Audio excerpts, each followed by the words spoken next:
Digital ladies breaking the chain, rising in crypto, we're changing the game. Crypto frontier, we're claiming our space. Not your keys, not your crypto, know your place.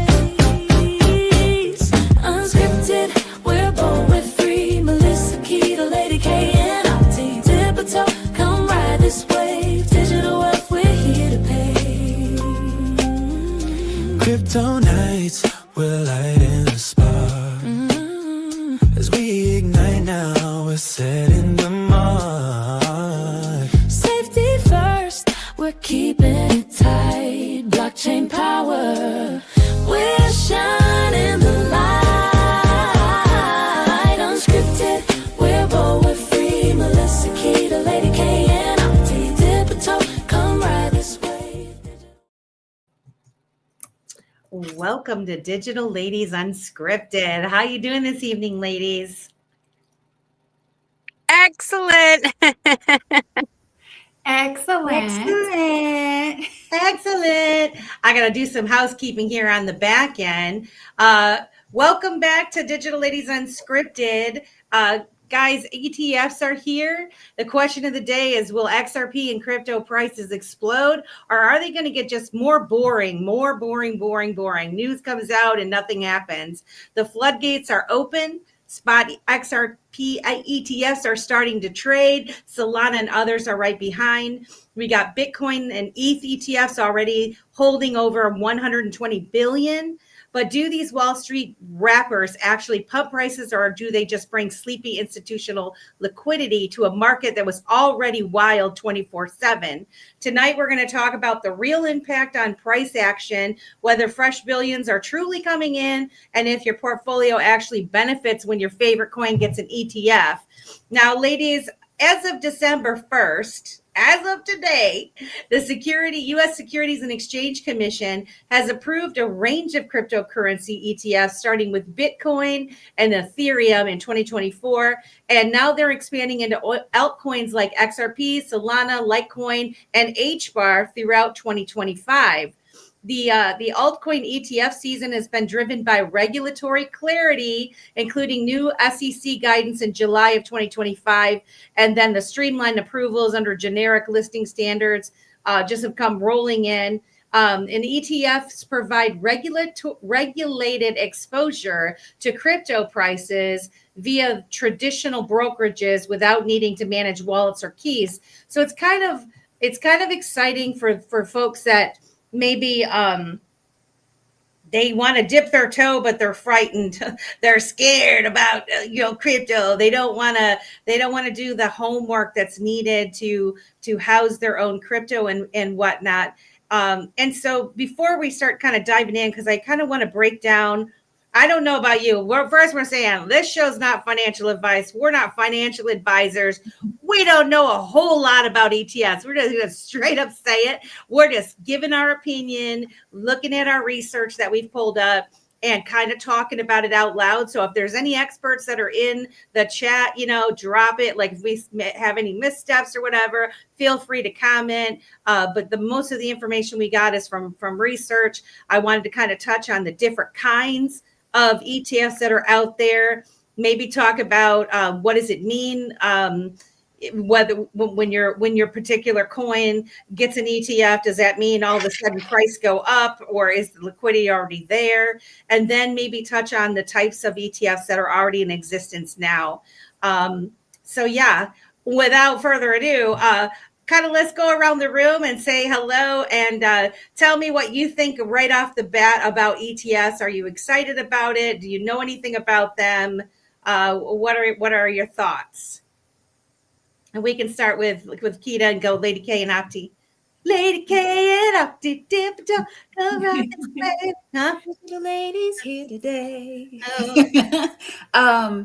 Well, what I will say is I think that anything that can bring more eyes onto the blockchain and onto the digital assets that are available for purchase, I think is a good thing. I think it's a great thing. because there's so many people that don't understand it, don't know anything about it. And so if this is a way for them to be able to dip their toe and get into it with not as much of the volatility, then I think it's a very good thing for the blockchain, I think. What do you think, Lady K? Yeah, I mean, it puts it on people's radar, right?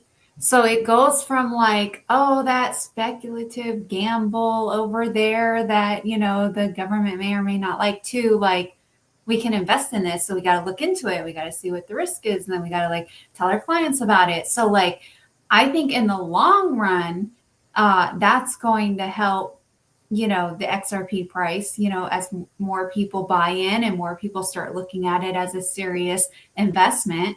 So that's my thought on it. That's why I'm excited about it. What do you think, Abdi? Yeah, I don't know much about it. Honestly, today I understand a lot more than I did before already, just through like the basic reading over things. And like, I guess now that there's a reason to care, I suppose, for me, I've never been a hype girl on like everybody talking about the financial words in the background. I'm like, I don't care. But listen, just looking into it, exactly what Keda and Lady K said. I would add that for those that are afraid to take control of their own lives and their own, having their own custody and stuff, which is very hard and really nerve-wracking, and there's a huge learning curve.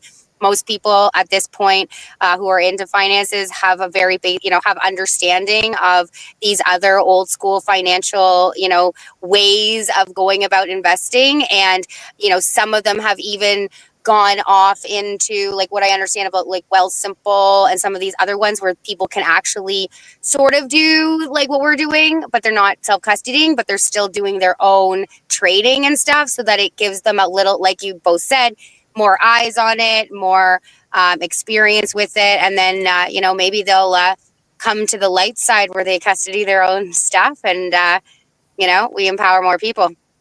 I mean, I think this is a perfect opportunity as we're starting to bridge the gap with the ETFs in just lending credibility to cryptocurrency in general, because it's had the nasty, rumors surrounding all of it. They like to put it in one big heap of, it's for like nefarious purposes, and, it's so volatile, it's this, it's that. But when you see big players like BlackRock and Fidelity and Franklin Templeton creating these products to sell their customers that have Bitcoin and Ethereum and XRP and Hedera and Solana, all of these top tier, what I like to call top tier cryptocurrencies, digital assets, if you will, that maybe some folks that were they wouldn't even listen to it. It's like talk to the hand, roll the eyes when you start talking about it. Now they're going, huh?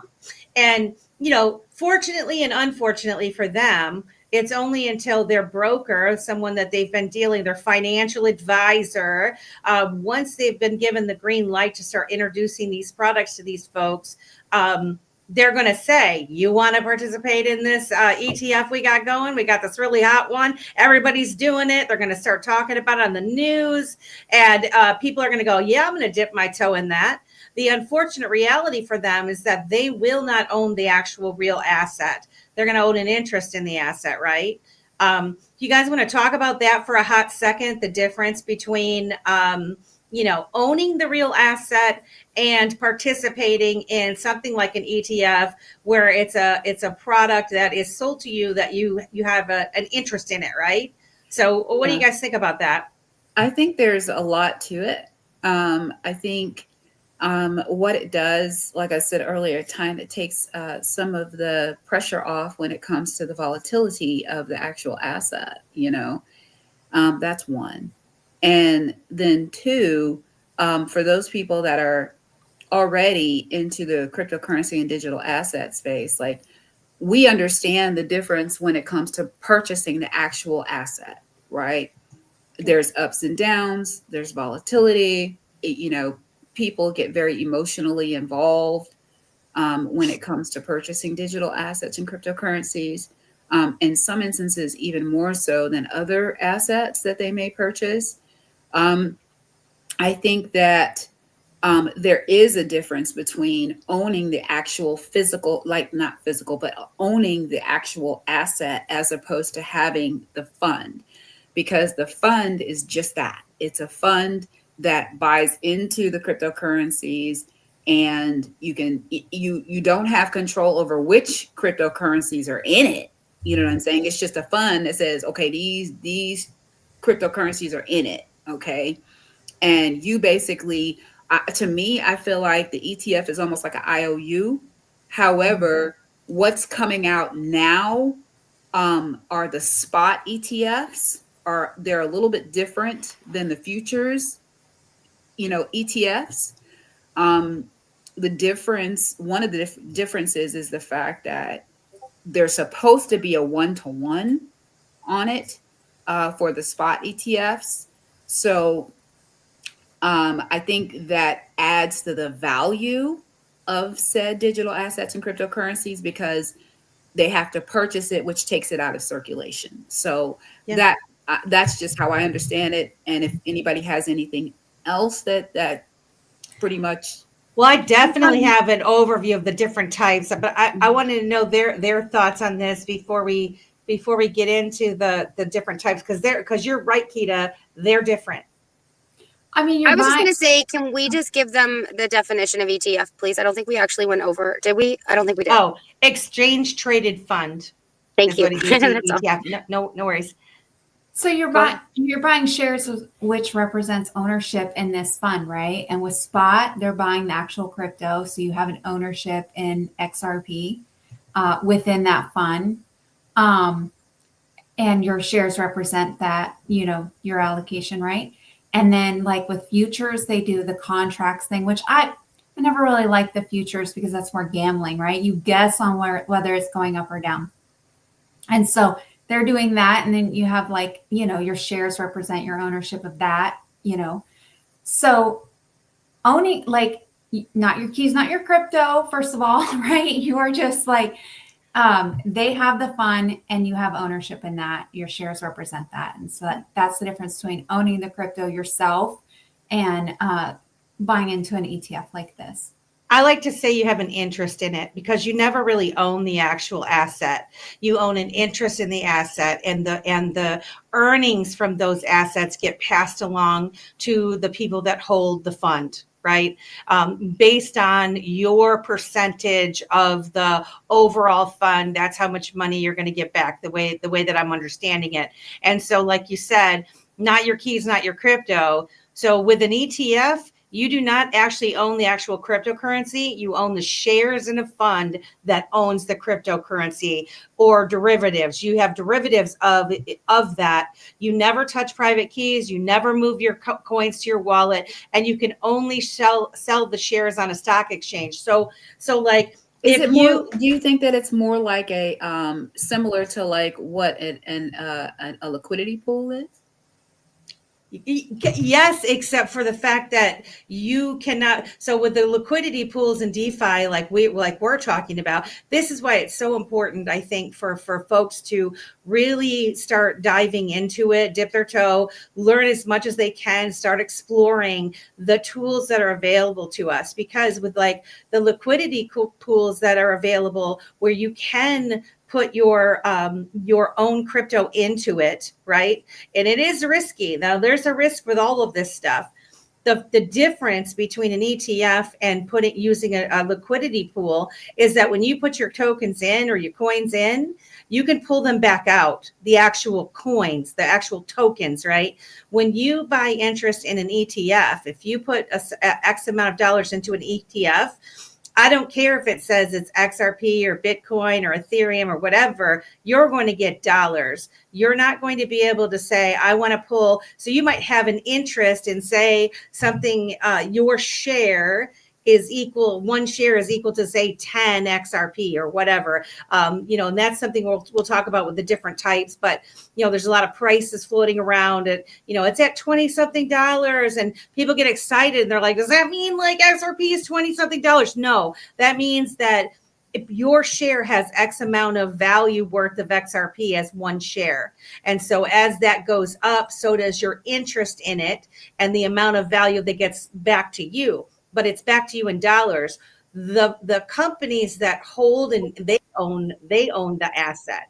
They're allowing you to participate in the ups and downs of what they own, right? You're buying an interest in that. So you're never going to be able to withdraw. My understanding now, if somebody can tell me that I'm wrong, that No, I I just wanted to say to Keda though, like I mean, like it's not exactly like a liquidity Right, pool, I agree. but Right, think of not it like exactly. this way. Like the LP tokens you get are shares and you can only sell your LP tokens and you can never actually pull out the money from the AMM if you want to think of it Right. like that way. Right. Yeah, you have to And switch back. You have to that's what I switch was your saying. I didn't liquidity think it was pool tokens exactly back. that. It was similar to it. Yeah, just similar. Yeah, I mean, when you put say your XRP into a liquidity pool, it gives you back, and I learned this from Opti, it gives you back an LP token, right? That represents the value of what you put into this liquidity pool, which is generally,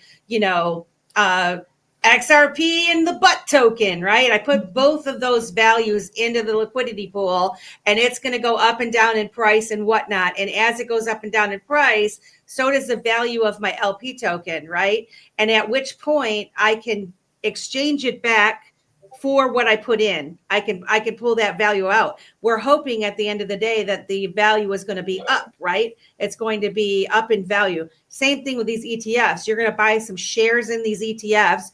People that are getting into them early are probably going to benefit really nicely, except for they're going to be benefiting in US dollars or whatever their currency are that they put in, that they buy into the ETFs in. But they're never going to be able to pull out Bitcoin or XRP or Ethereum, as far as I know it. Florida Man Landscaping says, I was just gonna say he has a great comment actually, like really great. It's shifting the risk of asset ownership to the retail investor. So because the institution owns the crypto, you're paying for these shares, they get that money. You got to turn around and pay you, or, you know, if you want to sell that share, you got to sell it to someone else willing to pay more, right? Mm-hmm. But at the end of the day, that fund owns that crypto. That's like a great comment, I think. Yeah. And, you know, and people that get into them, some of them, they might get in and it's real volatile and then they might yank it back out. They might pull their money back out. And because it's too scary, they'll put, you know, $20,000 into an ETF fund and watch it go up to 30,000. They're like, oh, I just made 10 grand, you know, or whatever in their mind. But then it starts going back down and they're like, oh, I better get out. You know, if they don't fully understand. And so, having these larger institutions that are starting to dip their toes into it, that are they're already compliant with all the regulations. I look at this as like a trial, right? You know, the heavy hitters are kind of walking us into the ETF path, and exposing the world to it. Yes, Abdi. Okay, so I was wondering, because it was really interesting how you were using liquidity pool as like sort of a similar concept, because this is sort of how I felt about building on the blockchain since the beginning. I'm wondering if any of us know, so in the liquidity pool scenario, one of the benefits is like the perk is that every time there's a transaction done through the pool, they, you know, leave a percentage there, right, which increases the value. And so do we know about how like the ETF is making money? My assumption is they're charging managerial fees and different things. So you're also the longer, is that correct? So they're actually, yeah. And also the cost of the fund itself. Oh yeah. So yes, I think that's exactly correct. There are fees involved when it comes to these types of things, right? what Florida Man Landscaping says, the primary attraction of ETFs and ETPs are convenience, the convenience of it. People want to just put their money out, different places. And so I can see some folks like looking at this as a way to diversify, dip their toe into cryptocurrencies until they see that it's going to be something really, awesome, and it's going to start making money. And then they might say, well, maybe I should have my own Bitcoin or my own XRP or whatever.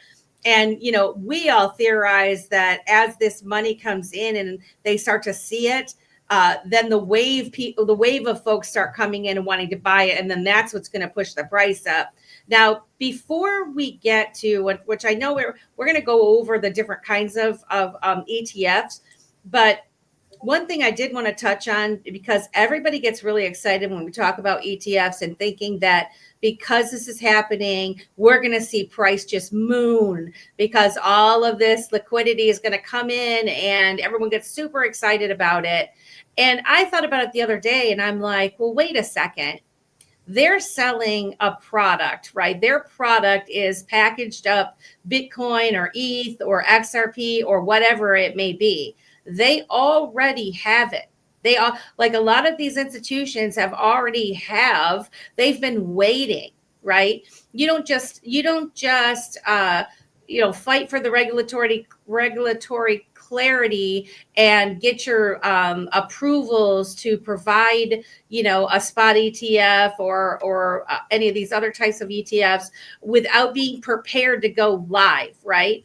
And so I speculate that they have it. They're opening this up. They're going to see how it goes. Now, if it becomes wildly popular, I can see them buying more. But I speculate that they already have a lot of these assets. And so they're going to say, hey, Opti, I'm going to sell you this ETF. You could buy in for $24 a share of this ETF. And I hope I'm using the right terminology. I'm not pretending like I know what I'm talking about, like I'm an expert, but this is my average Joe mind. This is how I see things. And then you're going to say, that sounds great. And they're going to say, Keda, you get some, and you get some, Kristin, and Melissa's got some. And this is how much it's worth right now. This is how much you guys paid. And then we're going to sit and wait, and we're going to watch and see what happens. And when the price goes up of the assets that are in that ETF, I'm going to pay you a little dividend or interest in it. Like, this is going to be your earnings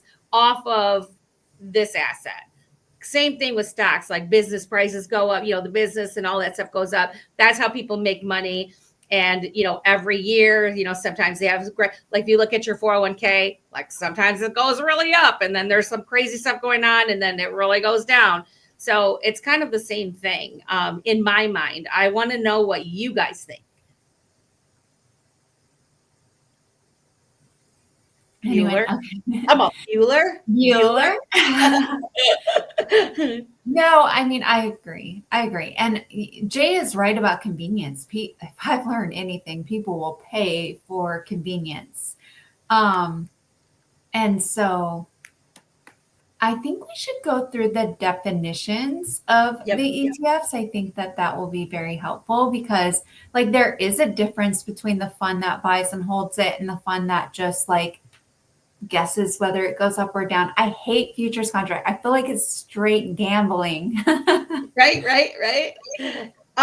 So the first one the one that I don't know if this is the one that just came out where they talk about the spot ETFs. Yes. And that's the new one, right? Yeah, the spot ETF, because there was the Canary one that came out, if I'm not mistaken, on the 13th of November. And then there was another couple. Was it the Hidden Road? Something. Oh yeah. What is that? I have a list of them somewhere of the different ones. I have that up actually. So let's touch on the different types first. So so the spot ETF is what? Does anyone want to take that of what exactly a spot ETF is? I have it up right now, so I can read that one. So a spot ETF, other names it says a physical ETF, direct hold ETF, and how it actually works. It says the fund buys and cold stores the real cryptocurrency, BTC, ETH, XRP, SOL, etc. Price of the ETF moves almost 1-to-1 with the real-time spot price of that coin. And what you own is shares in a trust that holds the actual coins. All right, let's touch on that right there. So the cool thing about spot ETFs, right, is 1-to-1. They have to hold the actual coin in a Causing spot ETF, scarcity. right? 1-to-1. And what else? It's going to store it. It Right. cold stores. So here's words. It cold storage is the real cryptocurrency. So much like us that buy the real coins, we put them in cold storage, right, to protect. So there is, like Lady K was saying, and FML Jay saying, the convenience of it. You're not holding your keys. You're not holding your crypto. You don't have to be responsible for it. You have somebody else cold storing it for you, the interest in it.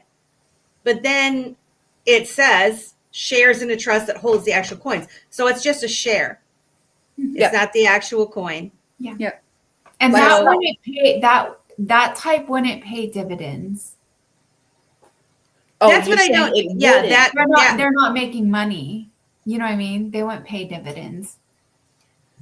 So what would they make then with the spot then? So the just the overall the value price would go up because the yeah, price until Price goes up, you sell your shares for more.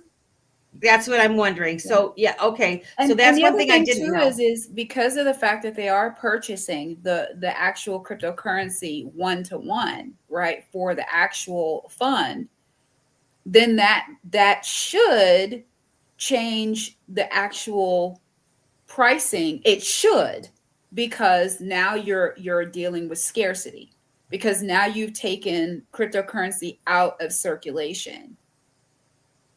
So, but then we've already seen that there's been spot ETFs that have come online, and we haven't seen any of that type of price movement. So we can't base price movement just on the fact that they're doing 1-to-1. It should, just because of the scarcity, because they're taking the actual token out of circulation, but I'm not seeing that. And it might be a small dent, right? But say 10 years from now, like how much XRP will be locked up in funds like these? It's true. Well, and this is the question. So we all know from those. So like myself and Dipatosho, we're partners with Caleb and Brown. What is Caleb and Brown? An over the counter. If I buy something on an over the counter, I don't affect the price because I'm not buying it off the exchanges, right? Right. I'm buying it from somebody else who has a big old pot of XRP that they want to sell, right? And so if you think about, say, Ripple, the company that has a lot of XRP, they are dealing with the financial system. They are encouraging these types of things with XRP. I mean, I think they would like that. So if there is a big company that wants to buy, like what was the one, Vivo Power, right? Is it Vivo Power that just bought, I don't know, 500 million or something? And there was some kind of story about them, having a deal where they were able to buy XRP at a reduced rate, a reduced price from someone, not necessarily directly from Ripple, but whatever the deal was brokered between them and the other, and then they're going to put that XRP in their treasury, right? So we know that these types of things can be done. And so if you look at XRP in particular, I mean, we are talking about XRP right now, but there's Bitcoin and there's Ethereum and there's Solana and the others too, and they have their own stories to tell. But with XRP, having, like you just said, Keda, having it locked up in these funds, in different institutions, they're not going to sell it. They're never going to sell it. So the more widely used this is, the more lockup it's gonna have. Now, how soon before that actually affects price, I don't know, but I know it's effectively locking it up in stable environments. And so I always think of you, Opti, with your wandering footprint and your butt token, and trying to be very careful about how your token is distributed. Why? Because you don't want someone buying a whole bunch of it and dumping it, right? You don't want someone sabotaging your project.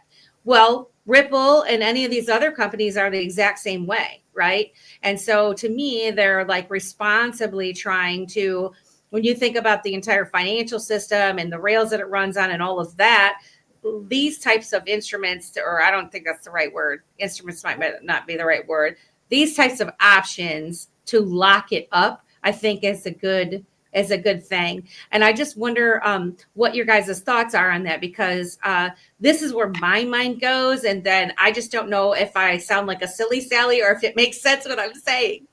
I have a couple thoughts in that while you guys were talking. So one is, we always talk about how nice it'll be if we can loan against our XRP where we don't actually have to sell it. And so I was just thinking, like, if you had shares in something like this, it probably just based on like how the financial system is already, how it has all its rules and its T's, crossed and its I's dotted. That if you had shares in something like this, you could probably get a loan with this as leverage, probably a lot easier than like, hey, I got some XRP in my wallet. So I was thinking that. Then I was thinking on the other side, being the company, they could probably, create, whoever owns the banks or whatever, the institutions that owns the ETF, they could probably do some, loans with this. I don't know how that whole thing works, but I'm assuming that at the top, they all say that everybody runs on debt, right? Because they borrow against their assets and then they don't have to pay taxes when they're paying back a debt. So it seems to me like all the richest people, all the companies, this is how they function, right? They're always sort of like on the books in debt. Through leveraging, their assets. So I'm thinking that's where this would be a huge benefit for them. And then finally, I was thinking, oh, darn it. I brought it up like 3 times while you were talking. I don't know. I guess one of my other thoughts I had was definitely like in terms of the risk. If somebody hacks your bank account will like, typically depending on the scenario, give you your money back. But if somebody, like if you have your own tokens or your own wallet rather, we were having conversations this week about getting safety deposit boxes. Melissa and I were looking up how much it costs for a safety deposit box. I was like, oh my gosh, I think I might have to become a person who has like multiple safety deposit boxes. In fact, I was thinking when I go to the States, like maybe that's something I do, is get a safety deposit box in a completely different state, a completely different country. But then obviously you run. Pardon? Do you really think that they are going to continue to have safety deposit boxes? They have to. Somebody like me, I have 15 wallets. I'm always so paranoid of like a Lahaina or an LA event or, Carolina's flood. And I'm always thinking like, okay, so who are my friends that I trust the most? And like, what numbers do I change? And, I'm trying to like, okay, you can get the waterproofing, you can get the metal thing, but like, there's something about giant corporations that you have this, and this is, it's been instilled in us and like, true, false, whatever middle ground. I get it. It's hard to navigate for myself as well. But, I expect them to keep my shit safe, part of my language, so sometimes it's a lot scarier to have your own sort of control over your own mechanisms, especially if you don't have, the bodyguards or the safes or the, like perimeter covered in security cameras or whatever that looks like, I would just like to touch on that real quick. And then I think Lady K has something to add. As far as I know, back a couple of years ago, a lot of our banks, they closed down. So I don't know if you guys remember, everybody's like, oh, they're closing all the banks down and blah, blah, blah. It was like during COVID. And it was back when they were like, no, we're not using cash right now and all of these things. Well, to me, there's been a trend. They're turning themselves into service centers. Yes. So like the banks that I would be normally going and depositing our stuff in, there's only one that I can go to now. The others have been turned into service centers. They even remodeled the way it is. So when you first walk in, there's just a little reception desk there, and then a big old wall where everything's behind it. And then there's private offices and stuff. And so I can see it's like, you're going to come in, you're going to talk about loans, you're going to talk about, probably your digital assets, all of these types of things. And along with that would be safety deposit boxes, because they would be foolish not to offer them now because of cryptocurrency. And I don't think that people are going to be like, I'm just only going to put my stuff in. There's a whole bunch of us that are still going to be housing our own keys and all of that kind of stuff. And plus there's other valuables and things that people need banks for, and they need to make money on any kind of little service that they can do. So I don't think they're going to go away. Lady K, what did you want to say a couple minutes ago? I think this conversation kind of outlines some people's thought process on, I don't want to get into crypto because I can't call someone if my money is lost, right? Yep. But if they go into like an ETF, they don't have to worry about that, right? They show up with their ID, and what they own is what they own. And we can benefit from it. I mean, we benefit from them because they're going to be adding to institutions, locking up more of the actual asset, right? More of the actual asset than we can on our own as little guys, right? There's only so many dollars that Melissa has to buy the real asset, right? And so I just look at this as like, hey, this is great. There's a lot of people that are like, oh, no, this is not good. But I think it's a good thing. Because it adds legitimacy to the whole thing. It is regulated. It lets the little guys come in. Once we do all these tests and stuff, in my opinion, we're going to start seeing, more and more 401ks and that sort of thing, starting to dabble and dip their toes into it, where you're going to be able to start participating in that way. And so as we gradually start transitioning over to these new type of investment opportunities, that's just the more of the assets that are going to be tied up. I just think right now, a lot of these institutions already have the asset. And now this is just locking it up for these types of products. That's not to even say about facilitating, currency exchanges, value for value, cross-border payments, all of that. This is a whole nother thing. That a use case that XRP in particular will facilitate.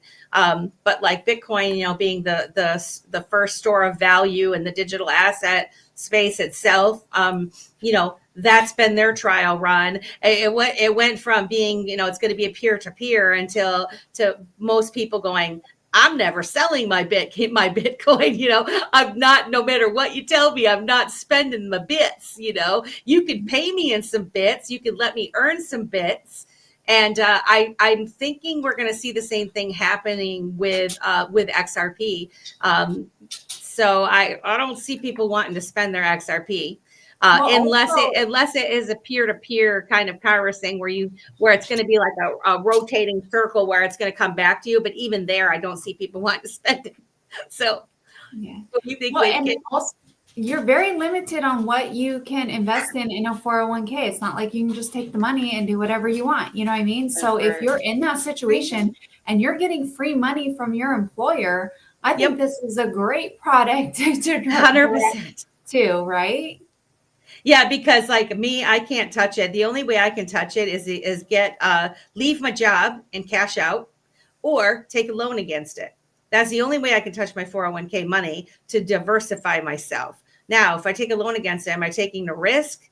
Not financial advice, but yeah, taking a risk because I got to pay it back. But I look at it as like, okay, safe bet for me are all of the assets that I've done thousands of hours of research on, that I feel confident in. And just because my financial advisor, my person, the broker that decides what's going to be able to go into my 401k is not ready, flat out told me not ready, doesn't care that they're coming about. He's telling me, nope, never going to happen, not in a long time. And even if he does, even if the advisor does, the employer still has to approve what they suggest. So if my employer, who is not into crypto whatsoever, says I will not allow that as an option for my employees, guess what? They don't get to do it. So I mean, that's Wow. pretty much, yeah, pretty much. So, you know, there's all these options, but so that's where some of these things you might be able to get into them yourself without relying on your 401k. But I 100% agree with you, Lady K. It's an incredible opportunity for folks that maybe don't have extra money, but can somehow dip their toe into the digital asset space in a little baby way. Let's talk about futures. So there's also futures ETFs. Does anyone want to take that one, or do you want me to read it? The fund holds future contracts, not the coin. It has to roll contracts every month or quarter, so it can lag or lose money even if the coin price is flat. And what you actually own is shares in a fund that holds the futures contracts. So who was talking about that earlier, that was saying like the futures is like it's kind of like betting or what, like on what they think the price is going to be? Is that what the deal with the futures? That's how I see it, right? Like well, okay, so and what is it? With an options contract, you have the right. And with the futures contract, you have the right, but not the obligation. What is that saying? I'm forgetting it now. Somebody help me in the chat. Jay's going to know it. I think with options, you have the right and the obligation. With futures, you have the right, but not the obligation. Is that how it goes? Kind of sounds right to me. I mean, basically, what you're saying, it has to roll contracts every month or quarter. It's more risky. Let's just flat out say it. A futures to me sounds more risky than a spot 1-to-1, right? Well, it wasn't the spot the one that you have all of the responsibility. The spot ETF, it puts the responsibility on the holder of the share, and takes it off of the actual off of the institution. I thought that's what it said. I'm not sure about that. Let me go back to it because I read that. It says shares in trust that holds the actual coins. The fund buys and cold stores the real cryptocurrency. Price of the ETF moves almost 1-to-1 with the real-time spot price of that coin. Yeah, I think that's the least risky, because the only thing is that it's tracking the price in real time, right? It's tracking the price, and I mean it's secured in the cold storage wallet and whatnot, but it said it's ideal for long-term holders. So okay, I worked it out. So it's the options contract. You have the right, but not the obligation. You can take out an options contract, like I think, and you can back out if you want. You have the right to execute that options contract if you want or not. With the futures, you have the right and the obligation. Well, you have the obligation, right? So you can say like, I'm willing to buy XRP at X amount. And if you do this under like an options, you can do it if it becomes favorable to you. They can't, the other party can't. Oh, I see what you're saying. But you cannot do it if it doesn't become favorable to you. But with a futures contract, you have to do it. Whatever contract you went under, to buy at a certain price or sell at a certain price, you have to fulfill that. So a little birdie says options you own for a specific period of time until expiration. Okay. I remember that now. If you bear in the money, if you are in the money, you have the option to buy outright prior to expiration. But do they even have an options ETF? or is it just the futures, or is that the same? The Like, only two that I've ever heard are I didn't think they have an options, but maybe I I'm think wrong. the only thing that I've ever heard are the future and the spot. I haven't Yeah. heard anything else aside from that. Well, so there's a couple other ones that I know that are that they have. They have Canary is optionable. Canary is optional. Optionable. Interesting. So that would be kind of like in the futures then. Okay. Oh yeah. Options on ETFs, derivatives, calls and puts on spot ETFs for hedging speculation. They were launched in late 2024 for Bitcoin and expanded in 2025. Pros, risk management; cons, premiums, expiration risks. So that's the deal with that. Okay. So I look at it like this, like you have to guess whether you're buying the XRP or selling the XRP. You have to guess like, oh, I think it's going here. So like I'm going to make an options contract or a futures contract. So I want to deal with that. In my mind, you're guessing, right? Mm-mm. And that's just what I don't like about it. But then you're paying for the contract as well. So in my mind, this is like a rent to own. You know what I mean? Like you're not like buying That's a perfect analogy. but you're paying for the option to buy it later if you can. It's like the kids wanting to be a trade. Well, I mean, then I'm looking at there's like the leveraged ETFs where they use swaps and futures to give you 2 or 3 times the daily move of the coin, or one a negative 1 or 2 for inverse, and it resets every single day. Massive decay if held longer than a day. Yeah, I ain't playing with that. I don't want to deal with that. I don't want to do any of that. That's not my thing. But for some folks that want to dip their toe into playing around, I guess maybe that'd be a safer way. But again, you still don't own the coin itself. Right. So some of the other ones are so that's the leveraged one, because then you could actually just I think lose that's it. like the adrenaline. In my opinion, that's like the like these are, each one is a different layer of adrenaline, and like you got the junkies that'll go to Las Vegas and put $1,000 on with like, or 10,000 or $1 million. They don't care.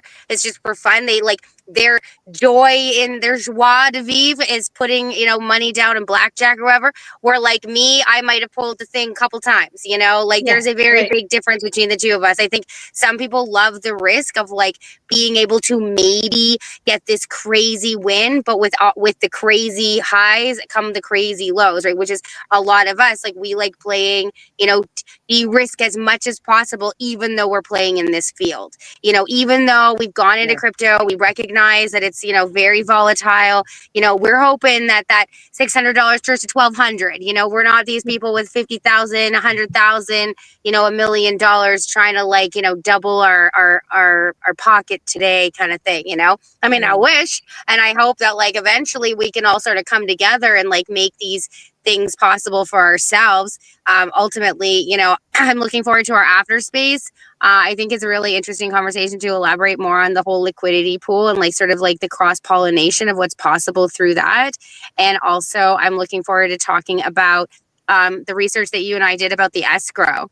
And just like, one of the reasons why, like the sale walls and, how much money has to be being purchased every day. And so your argument about, I think that they already have this, makes a lot more sense to me in terms of like, they have to sell that out first before they start going, let's buy another 10 million, let's buy another billion, So yeah, that's my opinion. And we have 10 minutes left. If you even think about it logically, how would you do it? Again, we're beta testing this stuff. This is all new, right? Are you just going to put through all your chips in, or are you going to test the waters? Are you going to baby step it out? Because I see them baby stepping. That's what I see. And now we're kind of like beyond the have to have the car seat turning face backwards in the back seat of the car. Now we're like front way in the back seat, maybe got a little bit of a booster, but like we're still not where the kid can't sit in the car seat. You know what I mean? We're still like at the beginning stages of that. And I wouldn't blow all my money in trying these things, because what if it fails, right? And I see them all like, well, is this guy going to do it? And that guy is going to do it. Okay, we're all going to try it now, So one more thing, that's a good teaching moment. Jay pointed out that in these options and future contracts, when it is to buy, it's called a call, and when it is to sell, it's called a put. Calls and puts. Right. So when you hear people saying call or puts, that's Thank you. I knew we'd love to have Jay. He would be throwing down some hard knowledge up in this space tonight. Okay, so we just got a couple more because we're almost out of time. We'll just touch on it real quick. Covered call. They call it an income ETF. It holds spot crypto and sells monthly call options on it to generate 2 to 6% monthly yield. It captures upside in big rallies, but gives steady income. And so basically it shares in a spot fund that writes options. So here we go. You can either, and someone correct me if I'm wrong, if I read that right, you can either straight up participate in a spot ETF, or you can participate in the covered call where you have shares in a spot fund. Well, is that something different? That one might even pay dividends, because what they're saying is exactly. They're buying the XRP or the crypto, and then they're doing options on it, and that's to buy. So they would be, but if it's to buy, like I was going to say, if they did options to sell, they could earn that income selling the option, right? So, but they're probably earning the income from the options, and that's how they're generating the revenue. That makes sense, man. Guys, we're learning a little bit. The one thing that I did want to mention, and there's a couple other ones too, but one thing that I'm interested in is this basket multi-asset ETF. And they call those index ETFs, crypto basket, diversified ETFs. And basically, these are ETFs that hold several different coins in one fund, usually like the top 5 or 10 by market cap. And they use what's called a weighting rule to stay balanced. And so with that, you would still own shares in the fund that holds multiple coins. And when I did research on this, I don't know, about a month ago. Is that I think Franklin? I think it might be Franklin Templeton. It might have been them that I was researching. It was like about a month or so ago, maybe 2 months ago, when I started looking into it. And the way that I understood it was the way that they'll handle the volatility of the asset. So if you own a share in this fund and it's got Bitcoin and XRP and whatever, they're all weighted within that share. Yeah. And then as one price goes up and one goes down and all of that, they can kind of like rebalance it, I think.